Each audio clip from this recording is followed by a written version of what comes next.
Hello friends, welcome to our YouTube channel Edulogical, one destination for all information.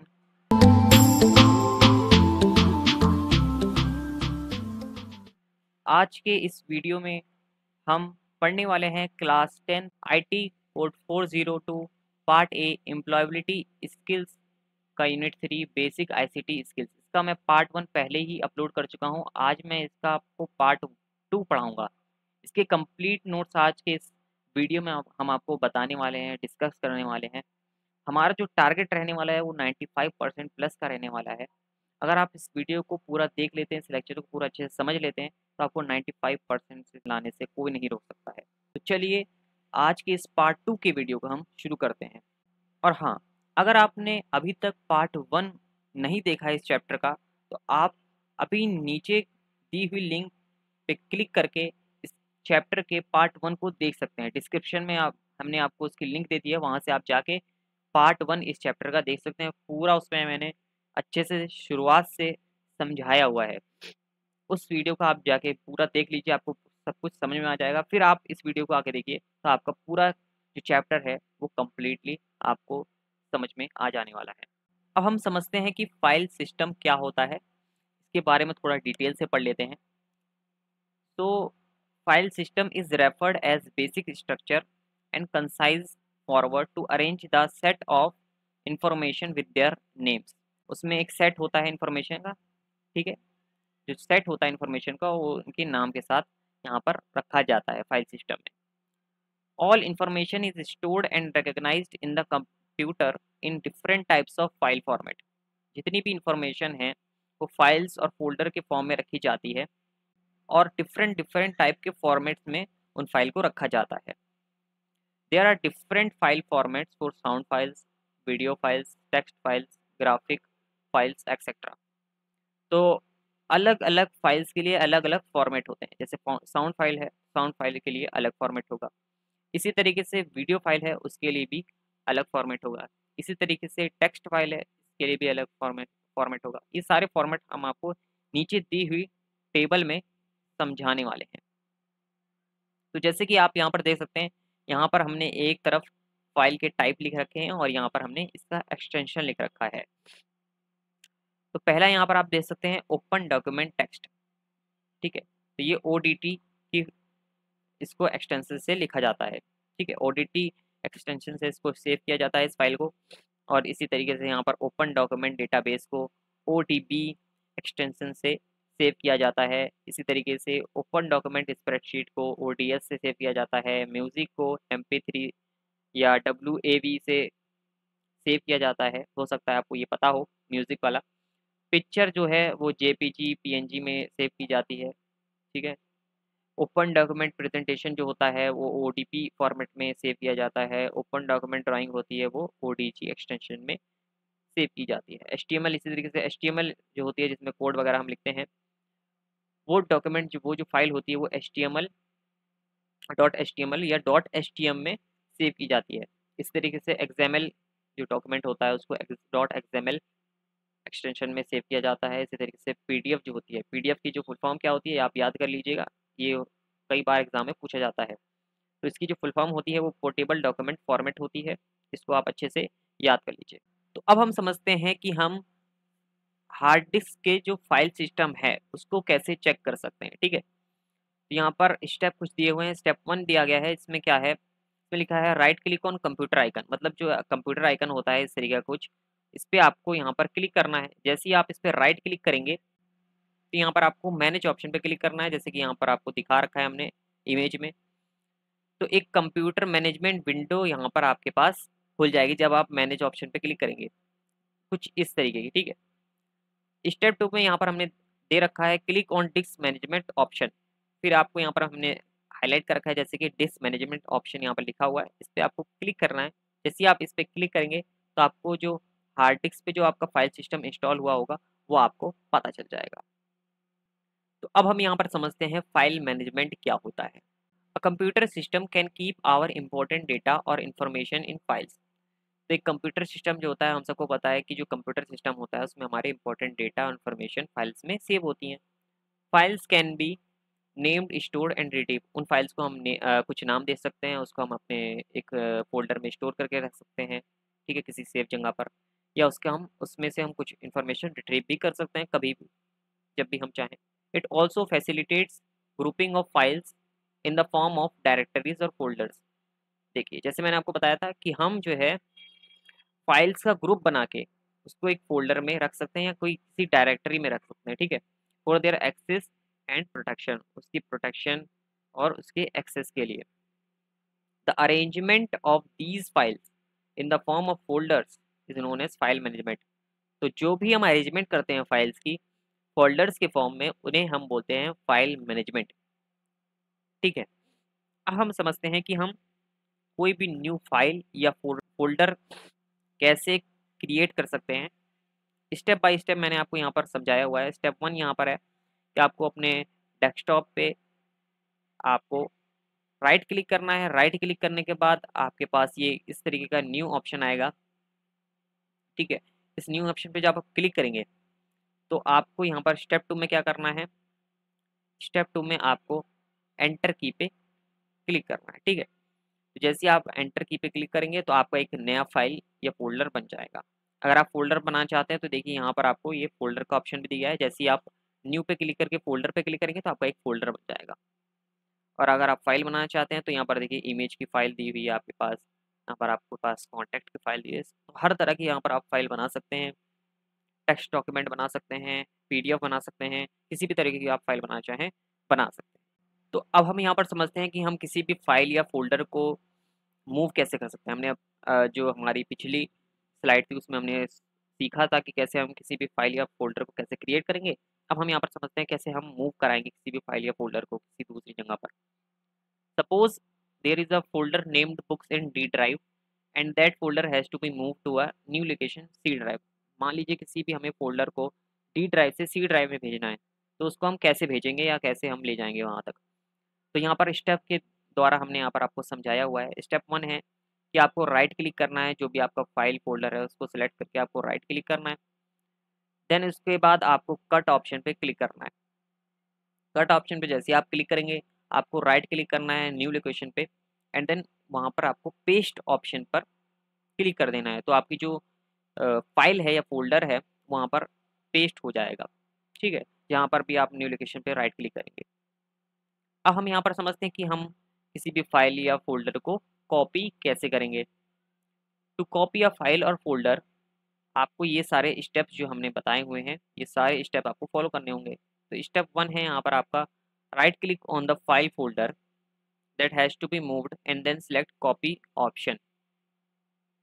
आपको कोई भी file या folder select करना है, उसके ऊपर राइट क्लिक करना है, देन आपको क्या करना है, कॉपी ऑप्शन को सिलेक्ट करना है। स्टेप 2 में यहाँ पर आपको सेम यही चीज़ करनी है कि राइट क्लिक करना है, जहाँ पर भी आप अपने डिज़ायर लोकेशन पे वहाँ पर आपको राइट क्लिक करना है, ठीक है, और वहाँ पर आपको राइट क्लिक करके पेस्ट ऑप्शन पे क्लिक कर देना है। तो आपकी जो भी फाइल या फोल्डर होगा वो आपके डिज़ायर्ड लोकेशन पर पेस्ट हो जाएगा। जहाँ आप उस फाइल या फ़ोल्डर को पहुँचाना चाहते थे, वहाँ वो फाइल या फ़ोल्डर पहुँच जाएगी, ठीक है? तो इस तरीके से आप अपनी फाइल या फ़ोल्डर को मूव करा सकते हैं किसी भी ड्राइव से, एक ड्राइव से दूसरी ड्राइव में, या कॉपी करा सकते हैं फाइल या फ़ोल्डर को, ठीक है? तो अब हम यहाँ पर देखते हैं कि हम किसी भी फाइल या फ़ोल्डर को कैसे रीनेम कर सकते हैं, मतलब उसका हम नाम कैसे चेंज कर सकते हैं। To rename a file folder हमें ये कुछ स्टेप्स दिए हुए हैं, इन सारे स्टेप्स को हमें फॉलो करना होगा तभी हम इस किसी भी फाइल या फ़ोल्डर का जो नाम है वो चेंज कर सकते हैं। स्टेप 1 यहाँ पर हमें दिया हुआ है right click on the file या फ़ोल्डर। हमें जो भी फाइल या फ़ोल्डर है उसको सिलेक्ट करके राइट क्लिक करना है। देन हमें रीनेम ऑप्शन पे क्लिक करना है स्टेप 2 में। देन हमें स्टेप 3 में क्या करना है, तो वहाँ पर हमें जो भी हम न्यू नेम चाहते हैं वहाँ वहाँ पर हमें टाइप कर देना है वो न्यू नेम उस फाइल या फ़ोल्डर के लिए, और देन हमें एंटर की प्रेस कर देनी है, जिससे हमारा जो नेम है वो सेव हो जाएगा उस फाइल या फ़ोल्डर के लिए। तो अब हम यहाँ पर देखते हैं कि हम किसी भी फाइल या फ़ोल्डर को कैसे डिलीट कर सकते हैं। टू डिलीट अ फाइल और फ़ोल्डर हमें ये कुछ स्टेप्स दिए हुए हैं, इन्हें हमें फॉलो करना होगा। तो स्टेप 1 यहाँ पर हमें दिया हुआ है right click on the file folder. हमें किसी भी फाइल फ़ोल्डर को जो जिसको भी हम डिलीट करना चाहते हैं उसको सिलेक्ट करके सिंपल राइट हमें क्लिक करना है।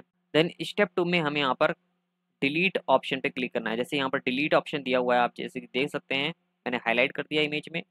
इस पे आपको क्लिक करना है फ्रॉम द शॉर्टकट मेन्यू।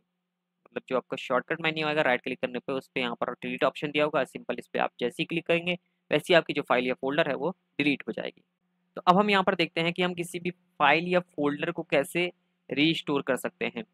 तो अगर हमें किसी भी फाइल या फोल्डर को रिस्टोर करना है तो हमें यहाँ पर कुछ स्टेप्स दिए हुए हैं, इसे हमें फॉलो करना होगा।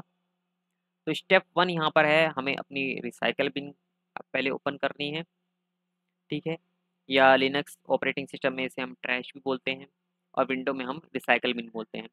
डबल क्लिक करके आपको इसको ओपन कर लेना है। देन स्टेप 2 में आपको राइट क्लिक करना है फोल्डर या फाइल पे जो आपको रिस्टोर करनी है। देन आपको रिस्टोर ऑप्शन पे क्लिक करना है और आपका जो फोल्डर या फाइल जहाँ से आपने डिलीट किया था उसी लोकेशन पे दोबारा चला जाएगा, जैसे आप यहाँ पर रिस्टोर ऑप्शन पे जो है यहाँ पर क्लिक करेंगे। अब हम यहाँ पर देखते हैं कि हम किसी भी फाइल की प्रॉपर्टीज़ को कैसे चेक कर सकते हैं।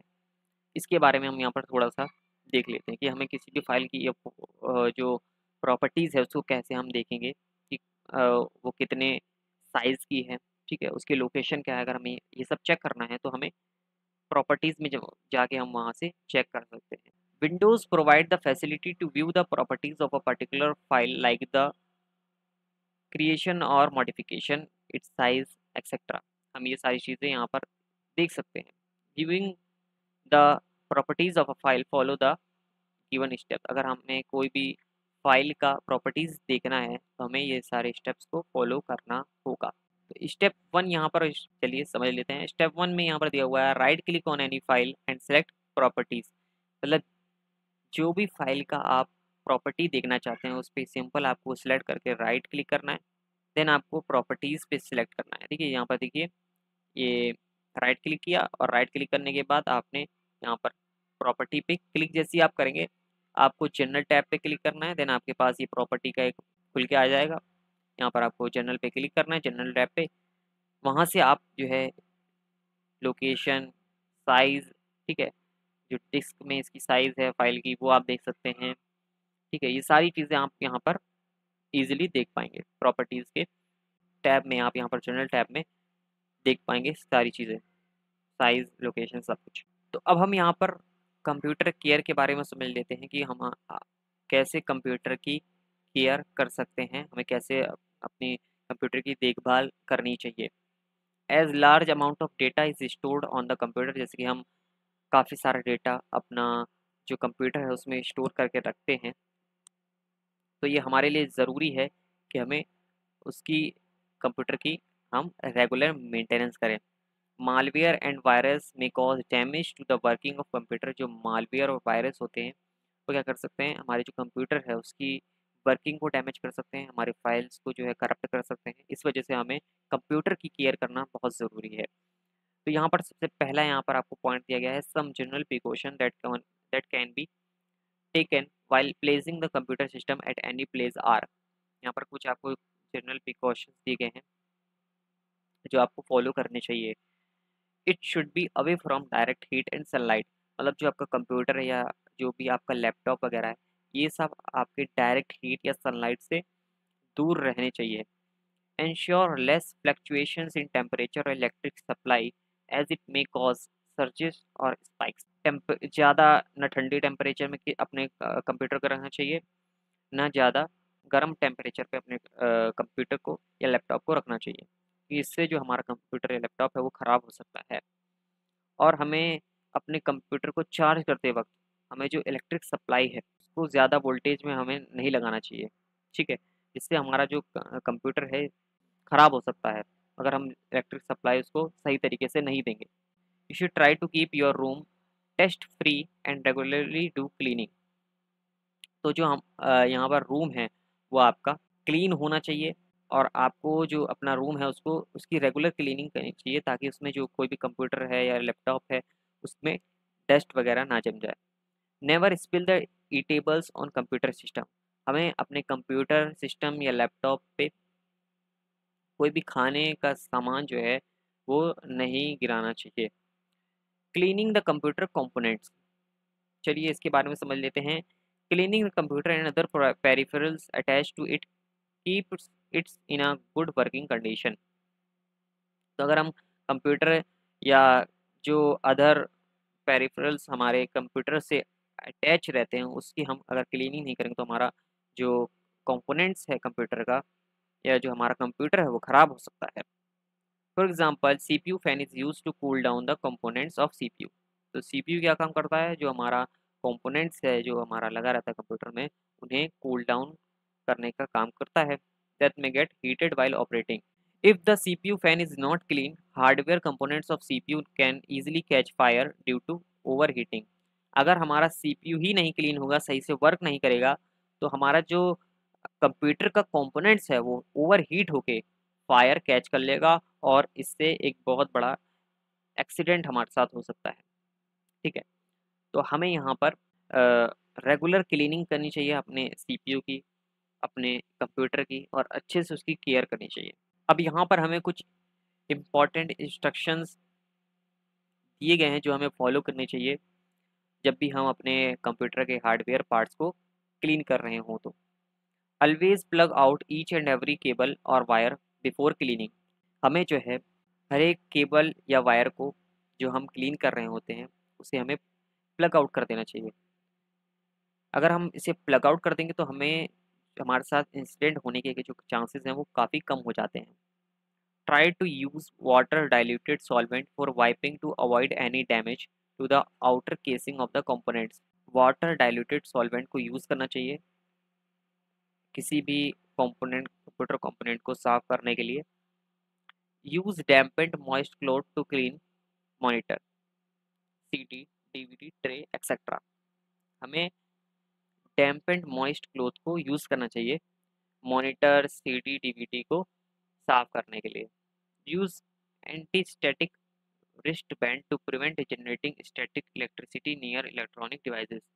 हमें क्या है, anti static wrist band use करना चाहिए जिससे जिससे क्या होता है, इलेक्ट्रिक जो स्टैटिक इलेक्ट्रिसिटी है ना वो जनरेट ना हो। जब भी हम किसी भी इलेक्ट्रॉनिक डिवाइस के आसपास बैठे रहते हैं तो हमें एंटी स्टैटिक रिस्ट बैंड पहन के बैठना चाहिए जिससे हमारा जो स्टैटिक इलेक्ट्रिसिटी है वो जनरेट ना हो। Cleaning hardware parts of a computer. Let us now learn how we can clean different hardware parts of a computer। तो हम अलग अलग जो पार्ट्स है कंप्यूटर के उसको कैसे क्लीन करके रख सकते हैं इसके बारे में हम यहाँ पर थोड़ा देख लेते हैं। तो मॉनिटर है पहले। स्प्रे वाटर और cleaning liquid on a soft lint free cloths such as cotton and gently wipe the monitor. हमें किसी भी लिंट फ्री क्लोथ्स को लेना चाहिए और उसमें हल्का सा वाटर स्प्रे करके उसके ऊपर उसको अच्छे से हम साफ कर सकते हैं मॉनिटर को। Never spray any liquid directly on the monitor. हमें किसी भी लिक्विड को डायरेक्टली कंप्यूटर पे स्प्रे नहीं करना है इसको साफ करने के लिए। ठीक है, हम या तो किसी क्लोथ पे स्प्रे करके फिर हम मॉनिटर को साफ कर सकते हैं। कभी भी हमें डायरेक्टली मॉनिटर पे स्प्रे नहीं करना है किसी भी लिक्विड को। Keyboard, blow air in between the keys to remove dust using compressed air. Keyboard को साफ करने के लिए, कीबोर्ड की डस्ट को साफ करने के लिए हमें उसके ऊपर एयर ब्लो करनी चाहिए जिससे जो उसकी जो डस्ट उसके ऊपर जमी रहती है वो आसानी से साफ हो जाएगी। Use a damp lint free cloth to clean the keyboard. और हमें एक लिंट फ्री क्लोथ यूज़ करना चाहिए कीबोर्ड को साफ करने के लिए। Never spray any liquid directly on the keys of the keyboard. हमें जो कोई भी लिक्विड है डायरेक्टली कंप्यूटर जो हमारा मॉनिटर है या कीबोर्ड है उस पर डायरेक्टली किसी भी लिक्विड को हमें स्प्रे नहीं करना है। अब हम यहाँ ऑप्टिकल माउस के बारे में जान लेते हैं। Clean bottom part of the optical mouse with a lint free cloth. हमारा जो ऑप्टिकल माउस होता है उसके जो बॉटम पार्ट है उसको एक लिंट फ्री क्लोथ के साथ क्लीन करना चाहिए। जो हमारा रिलायंस है उसको हमें एयर की मदद से क्लीन करना चाहिए। डिजिटल कैमरा, डिजिटल कैमरा में अब हम देख लेते हैं। हमें कभी भी जो डिजिटल कैमरा जो कंप्यूटर में लगा रहता है उसको कभी भी डायरेक्टली टच नहीं करना चाहिए, उसके लेंस को टच नहीं करना चाहिए जिससे क्या होता है उसका लेंस अगर हम उसको टच करते हैं तो उसका जो लेंस है कैमरा का वो खराब हो सकता है। यूज सॉफ्ट लेंस ब्रश और soft dry cloth to remove dust. हमें एक सॉफ्ट लेंस ब्रश या कोई सॉफ्ट ड्राई क्लॉथ हमें उसके लिए यूज़ करना चाहिए, जिससे हम जो कैमरा का जो लेंस है उसे साफ कर सकें। Never spray any liquid directly on the lens, हमें कभी भी किसी भी कैमरे के ऊपर कोई भी लिक्विड डायरेक्टली उस पर स्प्रे नहीं करना चाहिए। ऑप्टिकल डिस्क का मतलब क्या होता है, जैसे सीडी है, डीवीडी है, ब्लू रे डिस्क है, इन सबको हम ऑप्टिकल डिस्क कहते हैं। Keep optical disc in a proper case to protect it from scratches fingerprint.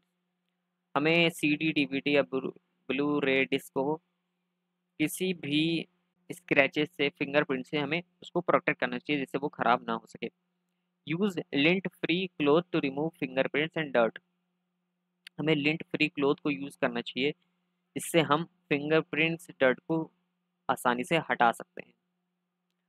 Malware, अब मालवेयर क्या होता है इसके बारे में समझ लेते हैं। Malware refers to infectious program that help hamper the functioning of a computer system. Malware एक ऐसा प्रोग्राम होता है जिससे जो हमारी कंप्यूटर की फंक्शनिंग है वो खराब हो सकती है। अब हम समझ लेते हैं कि वायरस क्या होता है। A computer virus is a type of unwanted computer program which is developed by miscreants with an intention to infect the files of a computer, corrupt a database, or the hamper the functioning of a computer system. तो virus क्या है? Virus जो है एक unwanted computer program होता है जो miscreants द्वारा डेवलप किया जाता है। तो जो मिसक्रिएंट्स होते हैं वो ऐसा अनवांटेड कंप्यूटर प्रोग्राम बनाते हैं जिससे क्या करते हैं, वो आपकी फाइल्स, कंप्यूटर फाइल्स को इन्फेक्ट करते हैं, है ना, आपके जो डेटाबेस है उसको करप्ट कर देते हैं, और जो आपकी कंप्यूटर सिस्टम की फंक्शनिंग है उसको भी खराब कर देते हैं। ऐसे अनवांटेड कंप्यूटर प्रोग्राम को हम बोलते हैं वायरस। ठीक, अब यहाँ पर हमारे सामने कुछ वायरस दिए गए हैं, अलग अलग डिफरेंट डिफरेंट टाइप्स के वायरस दिए गए हैं, इसके बारे में समझ लेते हैं। Boot sector virus. Booting is the process of loading operating system in the primary memory from the boot sector. जो बूटिंग क्या प्रोसेस होता है, बूटिंग प्रोसेस में क्या होता है, ऑपरेटिंग सिस्टम को लोड किया जाता है प्राइमरी मेमोरी में बूट सेक्टर से। ठीक है, boot sector is the core area of hard disk storage. अब जो बूट सेक्टर है वो क्या होता है, तो जो बूट सेक्टर है वो कोर एरिया होता है हार्ड डिस्क स्टोरेज का, जहाँ पर इंपॉर्टेंट प्रोग्राम्स जैसे कि ऑपरेटिंग सिस्टम स्टोर रहते हैं। अब हम समझते हैं प्रोग्राम फाइल वायरस क्या होता है। A program file infecting virus is a type of malware that infects the executable files of a program. तो प्रोग्राम फाइल वायरस क्या होता है, एक प्रोग्राम फाइल होती है, एक वायरस की तरह होती है, ठीक है, एक मालवेयर की तरह होती है ये फाइल भी, जो क्या करती है, हमारी जो एग्जीक्यूटेबल फाइल्स हैं प्रोग्राम की किसी भी, उसको क्या करती हैं, इन्फेक्ट कर देती हैं, उसको ख़राब कर देती हैं, ताकि उसमें परमानेंट डैमेज हो सके, या उसको हम यूज़, उस प्रोग्राम को हम क्या बना सकें, यूजलेस बना सकें। इसलिए वायरस क्या कर देता है, जो भी प्रोग्राम होता है, जो प्रोग्राम की फाइल होती है उसको यूजलेस बना देता है, या उसको परमानेंटली डैमेज कर देता है। वर्म्स क्या होता है, worms are the computer programs और algorithms which are alien to the host computer and are designed to purposely slow down the function of a computer. जो वर्म्स होते हैं वो क्या होते हैं, कंप्यूटर प्रोग्राम्स होते हैं, एल्गोरिथम्स होते हैं, जो होस्ट कंप्यूटर, ठीक है, होस्ट कंप्यूटर को जो क्या करते हैं, खराब कर देते हैं। और ये जो इनका पर्पस होता है, इनको जो बनाया जाता है वो इसीलिए बनाया जाता है ताकि जो कंप्यूटर की फंक्शनिंग है उसको स्लो डाउन कर सकें। ट्रोजन हॉर्स एक बहुत ही डेंजरस वायरस होता है। Trojans are infectious program which silently infect the computer and corrupt the files of a host computer. Trojan क्या करता है, किसी भी कंप्यूटर को साइलेंटली इन्फेक्ट कर देता है और उसकी जो फाइल्स है उसको करप्ट कर देता है। Such programs open company computer games but unlike worms they don't replicate themselves. ये प्रोग्राम जो गेम्स वगैरह हैं उसमें ज़्यादातर पाए जाते हैं। Spyware, spyware is a program which infects and collects information of the computer without the owner knowledge or consent। spyware एक ऐसा इस तरीके का प्रोग्राम है जिससे क्या होता है कि वो जो इंफॉर्मेशन और डेटा होता है कंप्यूटर का, उससे क्या करते हैं, बिना ओनर की नॉलेज या कंसेंट से उसे कलेक्ट कर लेते हैं और फिर उसका मिसयूज करते हैं। Spyware program. अब हम समझते हैं स्पैम क्या होता है। Spam refers to an unwanted unsolicited message which is received in the inbox of a person email account or news group। तो स्पैम क्या होता है? स्पैम एक अनवांटेड अनसॉलिसिटेड मैसेज होता है जो हमारे ईमेल अकाउंट के इनबॉक्स में रिसीव होता है। ठीक है। There are other threats to computer. Other threats भी यहाँ पर कंप्यूटर के होते हैं कुछ, जैसे ऑनलाइन प्रीडेटर, इंटरनेट स्कैम्स होते हैं, आइडेंटिटी, ठीक है, आइडेंटिटी स्कैम होता है, सॉफ्टवेयर पायरेसी होती है। ऑनलाइन प्रीडेटर में क्या होता है? These are people who trap you into an inappropriate relationship. Online predator क्या करते हैं? ऑनलाइन प्रीडेटर एक ऐसा थ्रेट है जिसमें क्या होता है, लोगों को इनअप्रोप्रिएट रिलेशनशिप में फंसाया जाता है। इसी तरीके से इंटरनेट स्कैम्स भी होता है। You may receive a very attractive offer saying you have won a huge money in a lottery and you can claim the prize by depositing a certain amount of money। ये आजकल बहुत ज़्यादा चल रहा है, बहुत ज़्यादा ट्रेंड में है ये इस तरीके का स्कैम। और इसमें क्या होता है, हमें लॉटरी दी जाती है, लॉटरी बताया जाता है कि आप ये लॉटरी जीत जाएंगे अगर आप हमें कुछ पैसे भेजेंगे तो। आइडेंटिटी, यहाँ पर आइडेंटिटी स्कैम भी बहुत होता है। These are cases where hacker steals your personal information and assumes your identity. इसमें क्या होता है, जो हैकर होता है वो आपकी पर्सनल इंफॉर्मेशन को चुरा के उसका मिसयूज करने लग जाता है। Software piracy, it is stealing of software and using or distributing unlicensed unauthorized copies of a computer program or software. जो सॉफ्टवेयर है वो उसको चुरा कर उसको अनऑथराइज तरीके से, अनलाइसेंस तरीके से डिस्ट्रीब्यूट करते हैं उसकी कॉपी कंप्यूटर प्रोग्राम की या सॉफ्टवेयर की, तो इसे हम बोलते हैं software piracy. Symptoms of computer virus. अब यहाँ पर जो कंप्यूटर वायरस के कुछ सिम्टम्स देख लेते हैं। मान लो कभी आपका अगर कंप्यूटर हैक हो जाता है तो आप इन सिम्टम्स से जान सकते हैं कि आपका कंप्यूटर जो है वो वायरस का शिकार हो चुका है। पहला यहाँ पर स्लो डाउन है। दूसरा यहाँ पर पॉपअप, मतलब जो आपका कंप्यूटर है वो क्या हो जाएगा, स्लो डाउन हो जाएगा, मतलब काम करना बहुत एकदम बंद कर देगा। ठीक है, वर्क एकदम स्लो करेगा। पॉपअप आने लग जाएंगे, क्रैश हो जाएगा, आप जो भी कोई भी प्रोग्राम या सॉफ्टवेयर खोलेंगे तो वो क्रैश हो जाएगा। ठीक है, जो स्टोरेज है वो आउट ऑफ स्पेस चला जाएगा। ठीक है, लॉस हो जाएगी, आपकी फाइल जो है फाइल लॉस होगी, है ना। अनयूजुअल नेटवर्क एक्टिविटी होगी, जो आप नहीं चाहते नेटवर्क एक्टिविटी होना, वो सब सारी चीज़ें होने लग जाएंगी आपके कंप्यूटर में। मतलब इन अप्रोप्रिएट चीज़ें आपके कंप्यूटर में होने लग जाएंगी, तो मतलब आप समझ जाइए कि आपके जो कंप्यूटर है वो वायरस का शिकार हो चुका है। अब हम यहाँ पर समझ लेते हैं कि हम वायरस से कैसे बच सकते हैं। ठीक है, तो पहला यहाँ पर जो पॉइंट है हमारा, वो download information from trusted website. हमें कभी भी जो इन्फॉर्मेशन है, कोई भी हमें जानकारी लेनी है, तो हमें ट्रस्टेड वेबसाइट से वो जानकारी लेनी चाहिए। जैसे जिन जिन वेबसाइट में HTTPS लगा रहता है वो क्या होती हैं, वो ट्रस्टेड वेबसाइट होती हैं। दूसरा पॉइंट यहाँ पर हमारा यह है कि installation of antivirus and firewall like ours, McAfee, Quick Heal, Norton et cetera. हमें ये सारे एंटीवायरस सिस्टम हमें अपने कंप्यूटर में इंस्टॉल करना चाहिए, जिससे हम वायरस से काफ़ी ज़्यादा सेफ रहते हैं। Scanning and cleaning of hard disk, हमें अपने जो हार्ड डिस्क है उसकी जो है समय समय पर क्लीनिंग और स्कैनिंग करते रहनी चाहिए, जिससे हमारा जो हार्ड डिस्क है वो सेफ रहेगा वायरस से। हमें अपने एंटीवायरस को स्कैन करते रहना चाहिए। ठीक है, हमें ऐसे पासवर्ड यूज़ करने चाहिए जिसमें सिंबल्स होते हैं और स्पेशल कैरेक्टर्स होते हैं। हमें अपने डेटा को अच्छे से संभाल कर रखना चाहिए, उसको सेफ जगह पर रखना चाहिए, जिससे हम वायरस से बच के रह सकते हैं। तो अब हम यहाँ पर देख रहे हैं लास्ट टॉपिक, जो कि है रिमूविंग टेम्परेरी फाइल्स। हम कैसे टेम्परेरी फाइल्स को रिमूव कर सकते हैं। तो यहाँ पर कुछ स्टेप दिए हुए हैं आपके सामने, step 1, step 2, step 3, step 4 and step 5। तो स्टेप 1 क्या है, हमें डबल क्लिक करना है कंप्यूटर आइकन पे। ठीक है, फिर उसके बाद हमें राइट क्लिक करना है लोकल डिस्क सी पे एंड सेलेक्ट करना है हमें प्रॉपर्टीज ऑप्शन पर शॉर्टकट मेन्यू से। फिर स्टेप 3 क्या है, हमें डिस्क क्लीनअप ऑप्शन पे क्लिक करना है, जैसे यहाँ पर दिया हुआ है। हमें राइट क्लिक करना है, देन हमें प्रॉपर्टीज पे जाना है, उसके बाद फिर हमें यहाँ पर डिस्क क्लीनअप आपके सामने आ रहा होगा, इस पर क्लिक करना है इस ऑप्शन पे। देन उसके बाद हमें चेक बॉक्स करना है टेम्परेरी फाइल्स पे, यहाँ पर देखिए और टेम्परेरी इंटरनेट फाइल्स पे आपको चेकबॉक्स कर देना है, ठीक है, चेक कर देना, उस पे चेक का निशान लगा देना है क्लिक करके। देन उसके बाद स्टेप 5 में आपको डिलीट फाइल्स पे क्लिक कर देना है, जैसे यहाँ पर आपको हमने दिखाया हुआ है। इस तरीके से आप अपने टेम्परेरी फाइल्स को डिलीट कर सकते हैं। अगर आपका कोई भी डाउट हो तो हमें कमेंट में बताना ना भूलिएगा।